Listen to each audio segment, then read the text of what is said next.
Halo semuanya, kami dari kelompok 2 kelas LF10. Jadi di video kali ini kami akan membagikan hasil feedback dan reflection dari proyek akhir kami setelah mewawancarai Pak Alexander Didik selaku owner dari Karisma Megah Mandiri. Benar banget, dari obrolan panjang kemarin kami merangkum 4 poin pelajaran penting yang bakal kami bawa sebagai modal buat membangun bisnis kelompok kami sendiri di masa depan.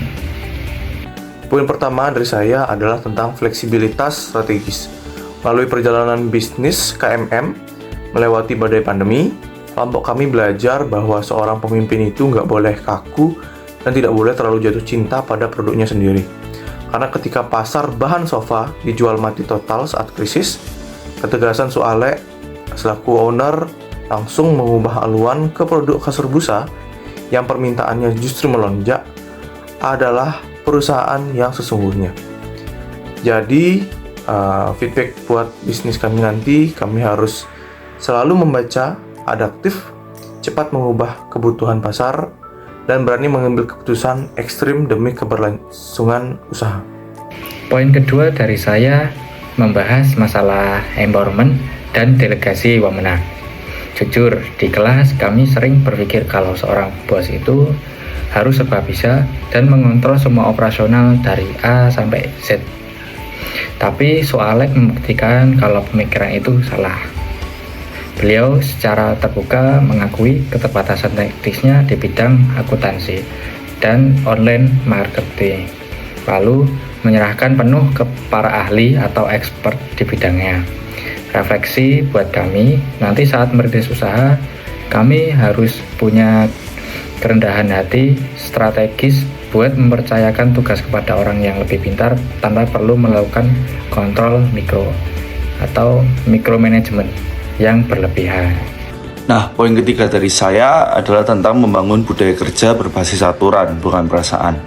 Sualek sempat menceritakan kesalahan terbesar beliau dulu yang terlalu tidak tegaan pada supplier, yang akhirnya malah bikin modal mandek gara-gara penumpukan barang mati atau dead stock. Dari situ kami merefleksikan kalau profesionalisme sistem harus ditaruh di atas rasa sungkan personal. Sistem insentif harian yang ketat lewat fingerprint seperti aturan hangusnya komponen upah kalau karyawan telat bakal kami contoh di usaha kami nanti. Tujuannya agar kedisiplinan itu terbentuk secara otomatis dari sistemnya sendiri. Poin terakhir dari saya adalah tentang kepercayaan atau trust dan keberlanjutan bisnis.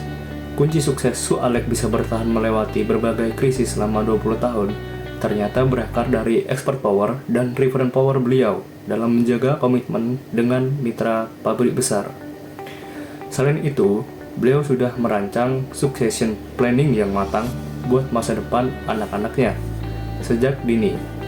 Refleksi bagi kami, membangun bisnis itu bukan cuma tentang cari untung cepat, tapi tentang menjaga integritas hubungan jangka panjang dengan partner, serta menyiapkan kader kepemimpinan masa depan demi keberlangsungan usaha lintas generasi.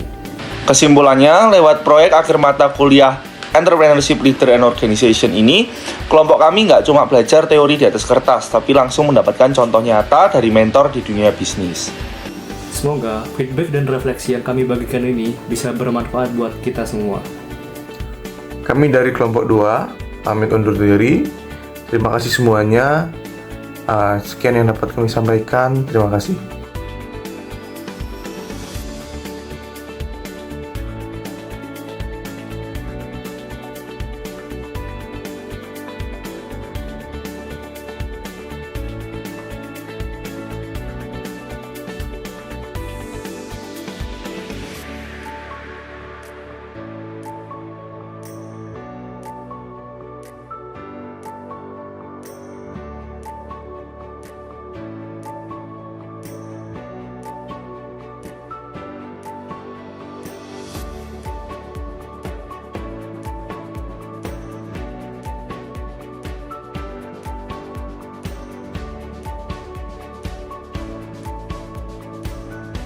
Nah, poin ketiga dari saya adalah tentang membangun budaya kerja berbasis aturan, bukan perasaan.